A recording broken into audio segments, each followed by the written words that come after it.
ইস্কনের সাধু চিন্ময় মহারাজকে গ্রেফতার এবং মন্দিরে মন্দিরে হামলা সহ সংখ্যালঘু সনাতন ধর্মাবলম্বীদের উপর হওয়া নির্যাতনের প্রতিবাদে উত্তাল হয়ে ওঠে বাজারিছড়া। পূর্ব বাংলাদেশের প্রধান উপদেষ্টা মোহাম্মদ ইউনূসের কুশপুত্তল শনিবার বিকেলে 5 শতাধিক আবাল বৃদ্ধ বনিতার উপস্থিতিতে হওয়া প্রতিবাদী মিছিলে অংশগ্রহণ করেন বিধায়ক কৃষ্ণেন্দু পাল। হাতে হাতে প্ল্যাকার্ড নিয়ে বাজারিছড়া হাসপাতালের সামনে থেকে শুরু হয় মিছিল। কালোছড়া শিববাড়ি পর্যন্ত, তারপর সেখান থেকে থানা পর্যন্ত যায়। এরপরে বাজারিছড়ার মাথায় এসে সমাপ্ত হয় মিছিলটি।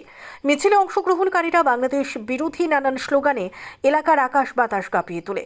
তেমাথায় সমবেত সনাতন ধর্মাবলম্বীরা কুশপুত্তল দাহ করেন প্রধান উপদেষ্টা মোহাম্মদ ইউনূসের। এরপর শুরু হয় বক্তব্য।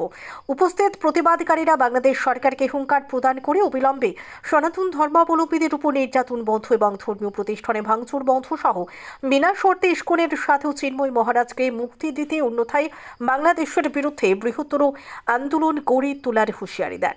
বিধায়ক কৃষ্ণেন্দু পাল বলেন, এই ধরনের হামলা ও গ্রেফতারের তীব্র ভাষায় নিন্দা ও ধিক্কার জানায়।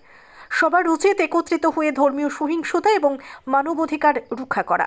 বাংলাদেশে সনাতন ধর্মাবলম্বীদের প্রতি যে আক্রমণ হচ্ছে তা অবিলম্বে বন্ধ করা হোক। প্রতিবাদকারীরা রবিবার আপামর সনাতন ধর্মাবলম্বী জনগণকে সুতারকান্দি ভারত বাংলাদেশ সীমান্তে প্রতিবাদী কর্মসূচিতে যোগ দেওয়ার আহ্বান জানান। এই প্রতিবাদী কর্মসূচিতে অন্যান্যদের মধ্যে বক্তব্য রাখেন ধ্রুবজ্যোতি চক্রবর্তী, অমিতাভ দে, আদি সালিয়া, মনীষ ভূষণ পাল, প্রমেশ দাস, আশিস চক্রবর্তী, গৌড়া দে, বাপ্পন দেবরয়, প্রদীপ দেবনাথ, সুজয় পাল, সৃজন দাস, কাঞ্চন দাস সহ অন্যান্যরা। অনিমেষ দেবের রিপোর্ট, নিউজ অবিকল। সহ সংখ্যালঘু নির্যাতন সহ ইস্কন ধর্মগুরু চিন্ময় দাস ব্রহ্মচারীর বিনা শর্তে মুক্তির প্রতিবাদে আজ আমরা প্রতিবাদ অবগত আছেন যে বাংলাদেশে হিন্দু সনাতন এই সমাজের উপর বিভিন্ন ধরনের ইউনিট সরকার বিভিন্ন অত্যাচারী কার্যকলাপ গ্রহণ করেছে। এটা মৌলবাদী চক্রান্ত, যেটা হিন্দু সম্প্রদায়কে ধ্বংস করার একমাত্র উপায় হিসাবে তারা বেছে নিয়েছে।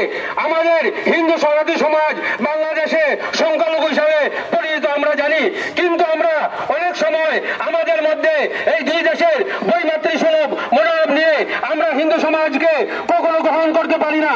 আমরা তাই এই ভারতবর্ষের সনাতনী হিন্দু সমাজকে বলবো, আমাদের এই বাংলাদেশে যারা হিন্দু সনাতনী সমাজ আছেন তাদের মধ্যে আমরা পাশে দাঁড়াবো এবং দীর্ঘ প্রতিজ্ঞাবদ্ধ হব যে তাদের সুখে দুঃখে অত্যাচারে আমরা তাদের সহধর্ম হব এবং বাংলাদেশের মৌলবাদী সরকারকে আমরা চেতনা দিতে চাই, প্রতিবাদ করে বলতে চাই যে আপনারা আমাদের যে সংখ্যালঘু সনাতনী ভাই আছে তাদের উপর অত্যাচার নির্যাতন বন্ধ করুন, নতুবা আমরা ভারত সরকারের পক্ষ থেকে আমাদের শেয়ার করে দিচ্ছি যে আমরা বাংলাদেশের প্রতি অভিযান নেব এবং সেই অভিযানের মাধ্যমে আমরা বাংলাদেশকে নির্মূল করে দেওয়ার মতো ভারতবাসী সনাতনী সমাজ সাহস রাখে।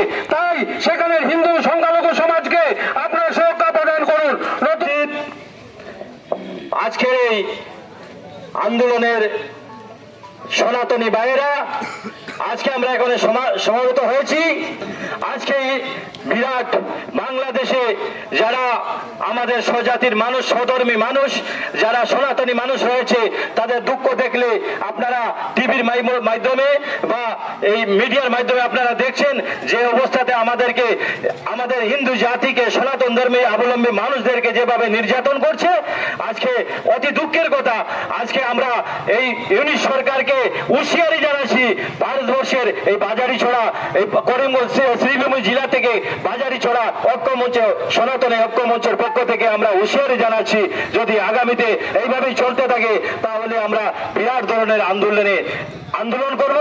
কিন্তু আপনারা চিন্তা করেন, আমরা যদি এইভাবে বাংলাদেশের মধ্যে যেভাবে ঐক্যতা নেই বলে আজকে মাইনরিটিরা, আজকে যেভাবে হিন্দুরা মাইনরিটি অবস্থাতে বাংলাদেশে রয়েছে, বিজাতিরা, আজকে ইসলাম ধর্মের মানুষরা এইভাবে নির্যাতন করছে।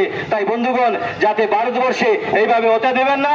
আমরা হিন্দু জাতি যেখানে আছি, ভারতবর্ষে যদি থাকি, আমরা ভারতবর্ষ এইভাবে আমরা থাকবো, একত্রিত থাকবো। এই বলে আমি আমার সংক্ষিপ্ত বক্তব্য এখানে শেষ করছি। ধন্যবাদ।